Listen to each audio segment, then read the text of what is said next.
My push drive shims have worked well. They're still intact. But the XT is getting even more love. New push drive rubbers. How good is that? New rear tyre, new push drive hubs. A lot of love.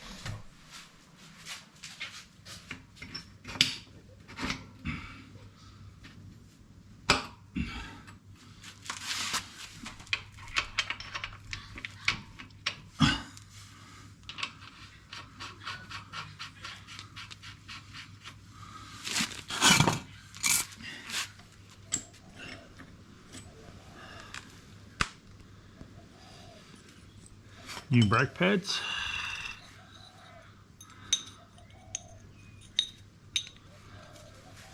New bearings, new seals, new tyres. 660 is getting a lot of love.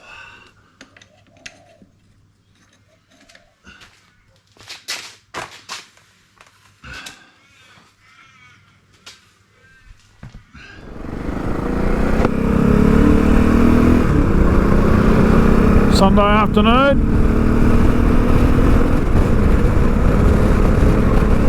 Just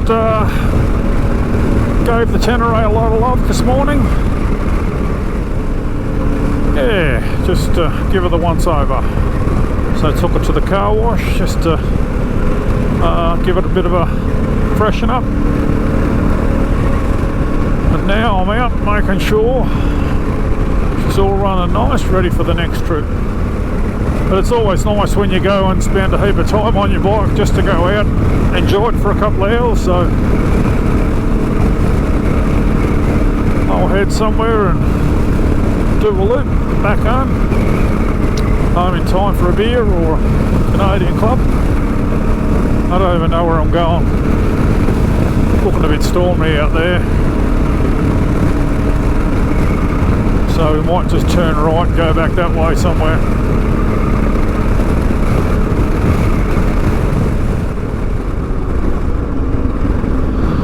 Oh, what a beautiful view.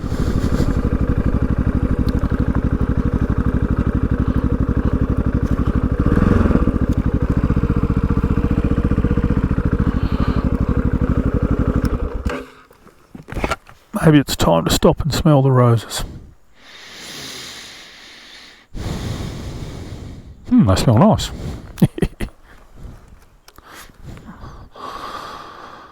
Yeah, g'day guys, Steve here from Dirt Bike ADV. As you can see, just out for a Sunday cruise again. It's all I can manage at the moment.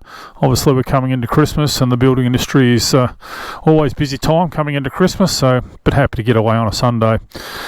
As I just said, I've just give the XT660 a bit of love, spent the whole morning on it, so yeah, it's always nice to get out and get a bit of a reward for your efforts in the morning, but yeah, very happy with the bike. It's exceptional value. I just was sort of working on it this morning and going, gee, this has been a good bike. It's absolutely sensational value.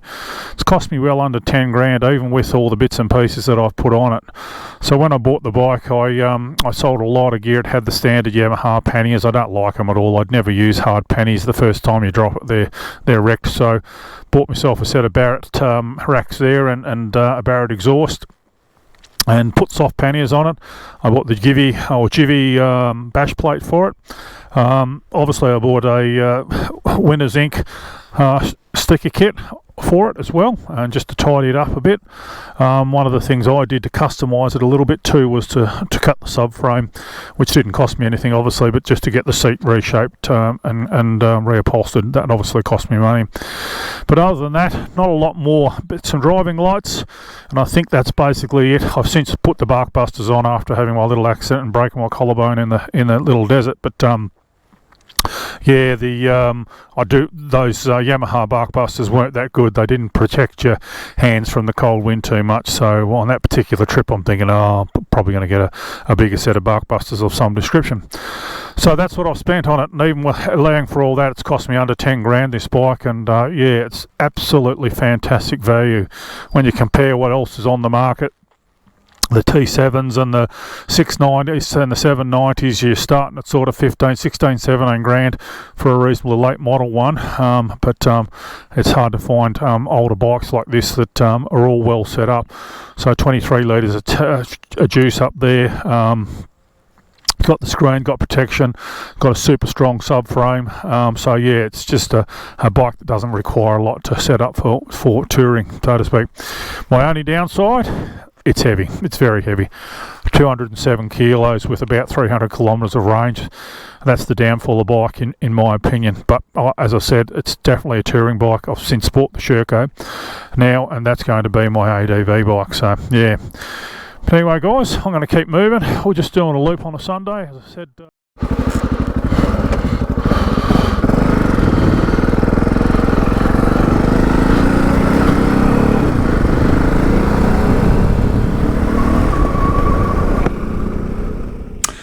So guys, when I compare the 660 with the later models, Teneres and T7s and the 690s and 701s, I don't mean to say that it's a direct comparison. I'm just saying for an older model bike like this, you can get very good bang for buck, as opposed to spending sort of $15,000 or $20,000. You can spend well and truly under $10,000. But the same can be said for the older model 690s and the 701s, and also the likes of the DRZs.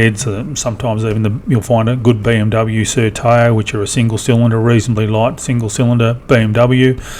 There's lots of bikes along those lines. So this is just one of the many bikes on offer, which are 10, 12 years old, but offer very good bang for buck. And I guess that's where I come from. Sometimes I just think I've earned every dollar that's passed through my hand. So I make sure the dollars count. So I just find this a very good bike because it's so well set up from the start. Lovely comfortable seat, nice screen, very good solid engine, and it doesn't take much to set them up as a really nice comfortable touring bike.